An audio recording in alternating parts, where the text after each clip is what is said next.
శ్రీకృష్ణ పరబ్రహ్మణే నమః. శ్రీ గురుభ్యో నమః. శ్రీమద్భాగవత సంగ్రహము, ఏకాదశ స్కందము, జనన మరణ వలయము.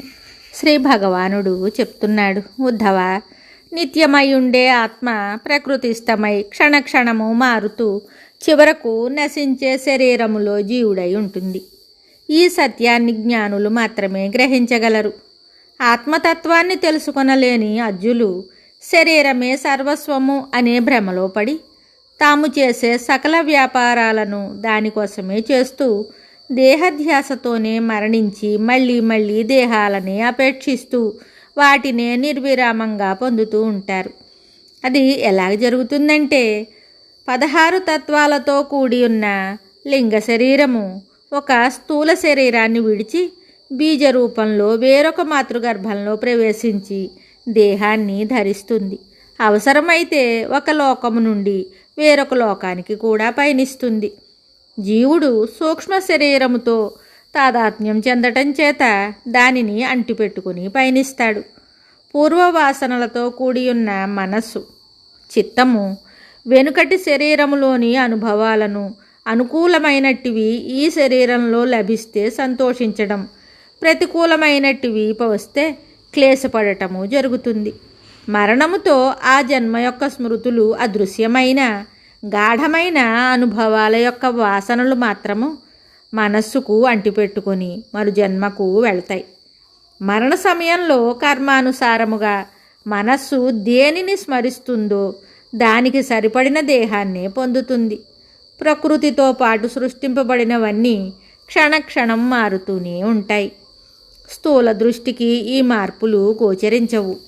వెలుగుతున్న దీపంలోని జ్యోతి కణాలు పుట్టి ఆరిపోతూ ఉంటాయి. అయినప్పటికీ ఒకే జ్యోతి నిలకడగా వెలుగుతున్నట్లు కనబడుతుంది. ప్రవహిస్తున్న నదీ జలములలోని బిందువులు పుట్టిన చోటనే ఉండక ముందుకు సాగిపోతూనే ఉంటాయి. అయినా స్థూల దృష్టితో చూస్తే నది నిశ్చలంగానే ఉన్నట్లు కనిపిస్తుంది. అలాగే వృక్షాలు, జీవరాశులు, జంతువులు, మానవులు ప్రతి క్షణము కాలప్రభావానికి లోనై మారుతూ ఉన్న స్థూల దృష్టికి ఆ మార్పులు కనపడవు.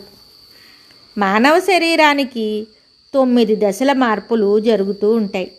నిషేకము, గర్భములో పెరగడం, పుట్టడం, బాల్యావస్థ, కుమారావస్థ, యవనము, నడివయస్సు, తరువాత వార్ధక్యమును, చివరి వరకు మరణమును, జనన మరణాలను ఇతరులు చూస్తారు. వాస్తవానికి ఆత్మకు జనన మరణాలు లేవు. అవి దేహానికే సంభవిస్తాయి. ఆత్మ వేరు, దేహము వేరు అని తెలుసుకొనలేని వారు సంసారంలో నుండి పోతారు. సత్వగుణాధిక్యతతో ఉండగా దేహత్యాగం జరిగితే దేవ, ఋషి, సాధు సచ్చరీరం లభిస్తుంది. రజోగుణాధిక్యతతో శరీరం విడిచితే మానవ, అసుర శరీరం లభిస్తుంది. తమోగుణాధిక్యతతో దేహం విడిచితే మృగ, పశు, పక్షి, పిశాచాది జన్మలు వస్తాయి.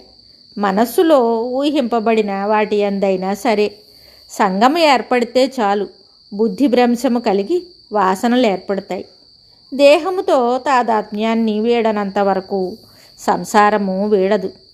ఎందరూ వ్యతిరేకించిన పరమాత్మ అంశైన జీవాత్మ దేహానికి భిన్నమైనదని స్థిరంగా నమ్మాలి అని శ్రీ భగవానుడు చెప్పాడు. భిక్షుగీత. శ్రీ భగవానుడు చెప్తున్నాడు, ఉద్ధవ, నీవు చెప్పినట్లు దుష్టులే ఏదో ఒక విధంగా సజ్జనులను, జ్ఞానులను మాటలతోనూ చేతలతోనూ హింసిస్తూ ఉంటారు. సజ్జనులైన వారు వాటిని ఎలాగ సహిస్తారో ఒక సంపన్నుడైన అవంతి బ్రాహ్మణుని ఉదంతం నుండి తెలుసుకొనవచ్చును. చెప్తాను విను అన్నాడు. అవంతి దేశంలో సంపన్నుడైన ఒక బ్రాహ్మణుడు వ్యాపారము, వ్యవసాయము చేస్తూ అపరిమితమైన ధనాన్ని సంపాదించాడు. పరమలోభి కావటం చేత అతిథుల్ని, బంధుమిత్రుల్ని, దీనుల్ని ఎవ్వరినీ ఆదరించక, తాను అనుభవించక, భార్యాబిడ్డల్ని సరిగా చూడక అందరికీ శత్రువయ్యాడు. ధన వ్యామోహంలో పడి నిత్య నైమిత్తిక కర్మలను విడిచి బ్రాహ్మణ ధర్మాలను విస్మరించి ధనపిశాచిలాగా బ్రతికేవాడు. అతని ధన సంపదలు చోరులను ఆకర్షించాయి, ప్రభువుల దృష్టిలో పడ్డాయి, దాయాదులలో ఆశలను రేకెత్తించాయి. అందరూ కొంత కొంత అపహరించగా మిగిలిన ఆస్తిని కొడుకులు కైవసం చేసుకున్నారు. అతడు దరిద్రుడయ్యాడు. దీనుడై మానసిక రోగి అయి వీధులలో తిరగటం ప్రారంభించాడు. ఒకనాడు అతని బుద్ధి సక్రమంగా పనిచేసి ఇలాగ ఆలోచించాడు. అహో, నేనెంతటి మూర్ఖుడను! ధనార్జన తృష్ణలో పడి నేను సర్వమును పోగొట్టుకొని ఈ దుర్దశను తెచ్చుకున్నాను. ధనలాలస చేత ఇహలోక భోగాలను అనుభవించక దాన ధర్మాలను చెయ్యనందుకు, స్వధర్మాచరణను విడిచిపెట్టినందుకు పరలోక సుఖాలకు కూడా దూరమయ్యాను. నాకు నరకప్రాప్తి తప్పదు.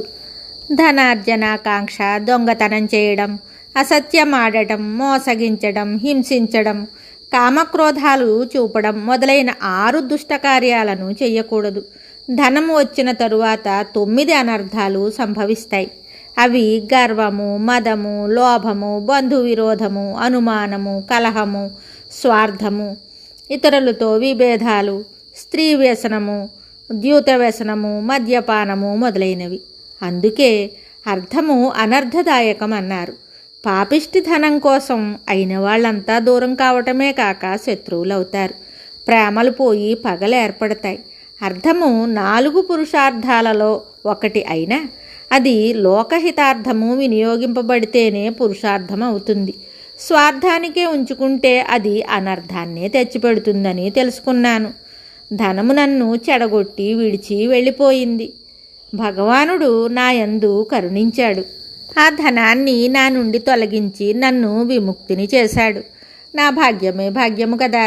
ఈ నిర్వేదము, వైరాగ్యము ఎన్ని జన్మలు సాధన చేసినా సిద్ధించనట్టివి. నాకు సులువుగా అబ్బినవి కదా. నా శేష జీవితాన్ని శ్రేయస్కర మార్గములో గడుపుతాను.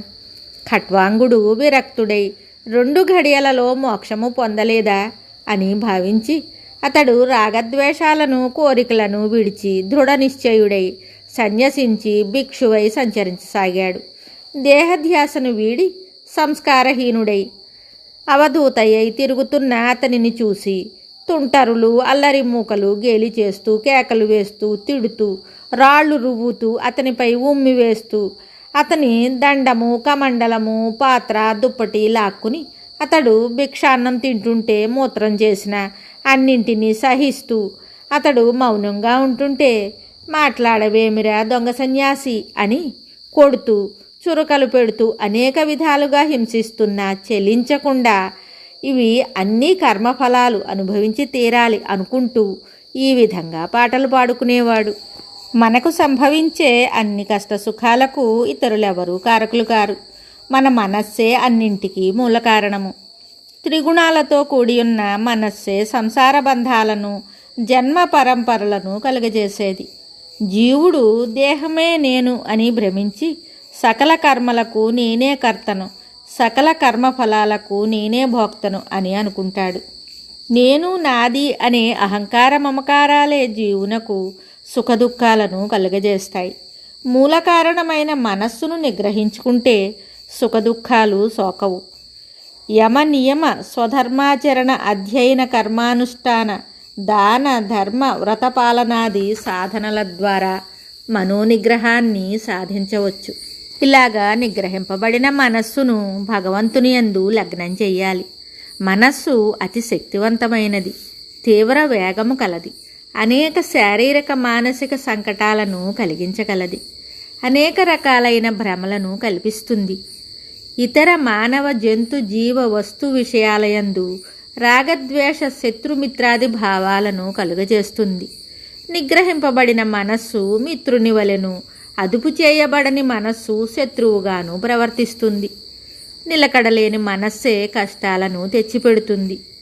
జీవుడు సహజంగా నిర్వికారుడు, నిరంజనుడు. మనస్సు వల్ల కలిగే సుఖదుఖాలు జీవునకు చెందవు. నేను ఈ సత్యాన్ని గుర్తించి ముకుంద చరణారవిందాలని ఆశ్రయించాను. నాకిప్పుడు ధనం పోయిందని విచారం లేదు. వీధుల్లో బిచ్చమెత్తుకుంటున్నానను దుఃఖం లేదు. అందరూ నన్ను అవమానించి హింసిస్తున్నారనే బాధ లేదు. భగవత్ సేవానందమే నాకు పెన్నిది, ఇతరములేలా అని ఆ భిక్షువు ఆనందాతిశయముతో పాడుకునే గీతలోని తత్వాన్ని గ్రహించావా ఉద్ధవా?